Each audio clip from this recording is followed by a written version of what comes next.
காரமடை அருகே மருதூர் கிராமத்தில் செல்லப்பனூரில் பிரேம்குமார்ங்கிற விவசாயி வந்து அங்கே மாட்டு பண்ணை வச்சுக்கிறாங்க. அந்த மாடுகளுக்காக ஒரு ஏக்கரா மக்காசோளம் போட்டுக்கிறாங்க. நேற்று வந்து காட்டு பண்ணி காலைல 9 மணிக்கு 50க்கும் மேற்பட்ட காட்டு பண்ணிக்கு பகல்லே வந்து உள்ளே பூந்துருச்சு. ஏதோ அவங்க பார்த்து விரட்டுறக்குள்ளே ஒரு பாதி மக்காசோளத்தை உள்ளே போட்டு மிதித்து நாசம் பண்ணிடுச்சு. இப்போ இது வந்து இந்த பகுதியில் எல்லா விவசாயிகளுக்கும் இதே பிரச்சனை தான். இதை வந்து கட்டுப்படுத்தணும்னு பல வருஷமாக விவசாய சங்கமும் கோரிக்கை வச்சுட்டுருக்குறோம். இது அரசாங்கமும் இந்த வனத்துறையும் கட்டுப்படுத்தலை. இப்போ கட்டுக்கடங்காமல் பெருகிடுச்சு.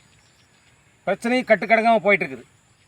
இப்போ வந்து சொந்தமாக விவசாயம் செய்கிறவங்களாம் நிறைய பேர் விட்டுட்டாங்க. இப்போ குத்தகை பண்ணுற விவசாயம் தான் அதிகமாக பண்ணிட்டு இருக்கிறாங்க. இப்போ அவங்கள வந்து குத்தகை பணத்தையும் கட்டணும், இந்த நஷ்டத்தையும் சந்திக்கணும்.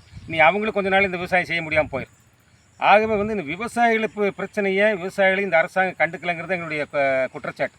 ஏன்னா விவசாயிகளை இந்த நாட்டு குடிமக்களாகவே நினைக்கல. இது இரண்டாம் தர குடிமக்களாக நினைக்கிறதா இல்லை மாற்றான் தாய் மக்களாக நினைக்கிறான்னு தெரியல. இது பல வருஷமாக போராடிட்டு இருக்கிறோம். யானை, மயில், மான், பன்னி எல்லாமே பெருகிடுச்சு, அளவு கடந்து பெருகிடுச்சு. இது அது போக உயிர் பலியும் நடந்துட்டு இருக்குது. அவன் காட்டு பண்ணி விரட்டுறக்கே பயப்படுறான். உள்ளே பூந்த காட்டு பண்ணி அவங்களுக்கு விரட்டுறக்கே பயப்படுறாங்க. அந்த மாதிரி மூர்க்கத்தனமான இருக்குது அந்த காட்டு பண்ணிங்க. ஆக வந்து இது உடனடியாக தீர்ப்பு வேணணும். இல்லைன்னா இந்த விவசாயமே அழிஞ்சு நாசமாக போயிடும். ஆக வந்து அரசாங்கம் இப்போ இழப்பீடுன்னு போய் கேட்டோம்னா எதை எழுதி கொடுங்கிறாங்க.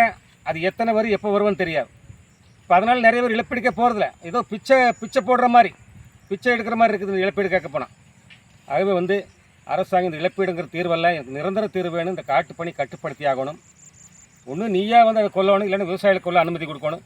ரெண்டுமே செய்யலைன்னா இதன் விவசாயமே நாசமாக போயிடும். ஆகவே உடனடியாக இதுக்கு ஒரு போர்க்கால அடிப்படையில் இது தமிழகம் பூரா பரவிடுச்சு. இதுக்கு தீர்வு காணணும்னு சொல்லி தமிழக விவசாய சங்கத்தின் சார்பாக கேட்டுக்கிறேன்.